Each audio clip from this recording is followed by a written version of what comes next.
Irrigation శాఖలో కీలక పరిణామం చోటు చేసుకుంది. అత్యంత కీలకమైన ఈఎన్సీ పదవిలో ఉన్న అనిల్ కుమార్ను ప్రభుత్వం బదిలీ చేసింది. ఆయనకు ఎలాంటి పోస్టింగ్ కేటాయించకుండా తక్షణమే ప్రభుత్వానికి రిపోర్ట్ చేయాలని ఆదేశిస్తూ నీటిపారుదల శాఖ ప్రిన్సిపల్ సెక్రటరీ రాహుల్ బొజ్జా తాజాగా ఉత్తర్వులు జారీ చేశారు.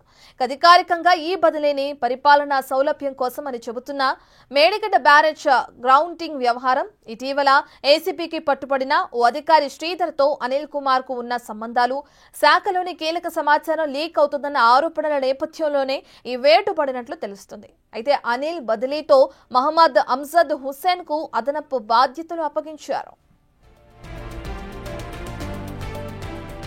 ఈ బదిలీ వెనుక బలమైన కారణాలున్నాయని ఇరిగేషన్ వర్గాల్లో విస్తృతంగా చర్చ జరుగుతుంది.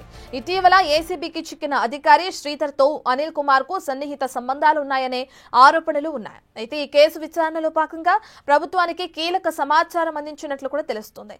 దీంతో పాటు నీటిపారుదల శాఖకు సంబంధించిన అత్యంత రహస్యమైన ముఖ్యమైన సమాచారం బయటకు లీక్ అవుతుందని ప్రభుత్వం తీవ్రంగా పరిగణించినట్లు సమాచారం. ఇరిగేషన్ మంత్రి ఉత్తమ్ కుమార్ రెడ్డి కేంద్రానికి రాసే లేఖలు ముందుగానే బీఆర్ఎస్ నేతల వద్దకు చేరటం, కీలక సమాచారం వంటివి బయటకు వెళ్లటంపై ప్రభుత్వం సీరియస్ గా ఉన్నట్లు తెలుస్తుంది. ఈ రెండు ప్రధాన కారణాలను పరిగణలోకి తీసుకున్న తర్వాతే ప్రభుత్వం ఈ నిర్ణయం తీసుకుందని తెలుస్తుంది.